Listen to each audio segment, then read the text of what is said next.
Hey everybody, I'm James Gunn. I'm the co-CEO of DC Studios. So as many of you know, DC has been disconnected in film and television for a long time. And it's one of, our jobs, mine and Peter's, is to come in and make sure the DCU is connected in film, television, gaming, and animation. That the characters are consistent, played by the same actors, and it works within one story. And if something is outside of that, like Matt Reeves' Batman or Todd Phillips' Joker or Teen Titans Go, that it is clearly labeled as DC Elseworlds, outside of the mainstream DCU continuity. Now, Peter and I have gotten pretty lucky in terms of the 4 projects that are coming out over the next year. First, we have Shazam! Fury of the Gods. Shazam has always been off kind of in his own part of the DCU, so he connects very well. That moves directly into The Flash, a fantastic movie that I really love that resets the entire DC universe. And then to move into Blue Beetle, a fantastic film about a kid who's a marvelous part of the DCU, and then into Aquaman 2, which leads directly into our next few projects, which I'm going to tell you about now. So, Peter and I, along with a group of very talented writers, have started to map out an 8 to 10 year plan of what DC Studios will be in film, television, and gaming. This first chapter is called Gods and Monsters. Now this, what I'm about to tell you, is a part of the first chapter. It's not the entire first chapter. The first project is Creature Commandos. Creature Commandos is an animated series. I've written all the episodes. Something we're going to do that's a little bit different at DC is we're going to have characters move into animation, out of animation, usually having the same actor play their voice as who plays them in live action. The next project up is Waller. This is a story of Amanda Waller, played by Viola Davis. Viola Davis is going to team up with members of Team Peacemaker, and this is a story that's been created by Crystal Henry, who did Watchmen, and Jeremy Carver, who created the Doom Patrol. It is a fantastic story that's out of this world, and I can't wait for people to see it. Okay, next up is the big one, the true beginning of the DCU. This is called Superman Legacy. This is being written by me. I'm in the middle of it. I'm having a great time doing it.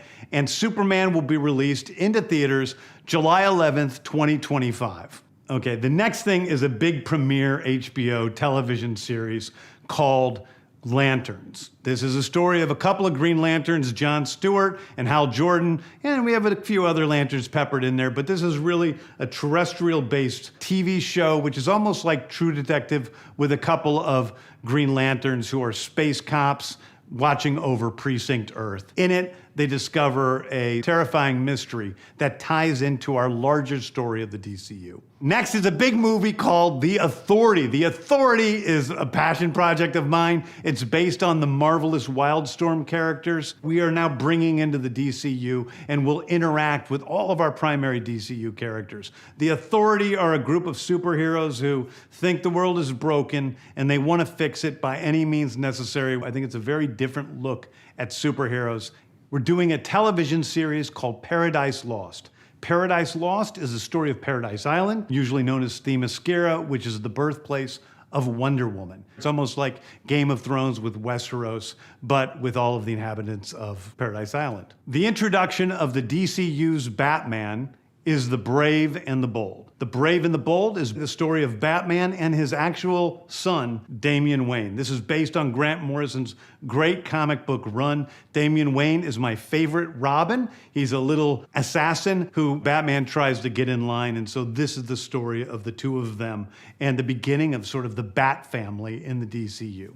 Next up is a TV series called Booster Gold. Booster Gold is one of comics' really popular cult heroes. He is a fascinating guy. He's a loser from the future who uses future technology to come back to present day and become a superhero so that people will love him. It is basically the superhero story of imposter syndrome on an HBO Max series. One of my favorite comic book series from last year was Tom King's run on Supergirl, Woman of Tomorrow. And so we're going to turn that into a big science fiction epic film.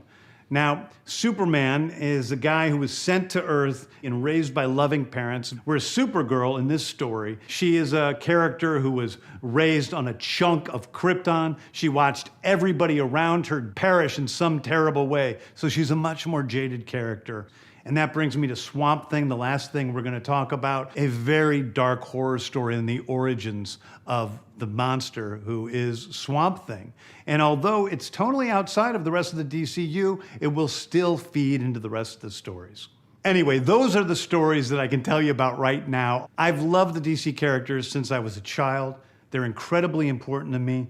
I knew that this was a once-in-a-lifetime opportunity to do something very different. One of the things that's very important for me in all of these movies and TV series is that the director's vision and the vision of the writers and all of the creators is unique and something special. Storytelling is always king. That's all that matters to us. And I want to be true to those stories. I want to be true to you guys and really give you something different than you've ever seen before. Anyway, thank you, everybody. I appreciate you watching. I hope this was exciting for you because it's really exciting for me. And I can't wait to start to dive into these stories with you guys on this grand adventure. Thank you so much.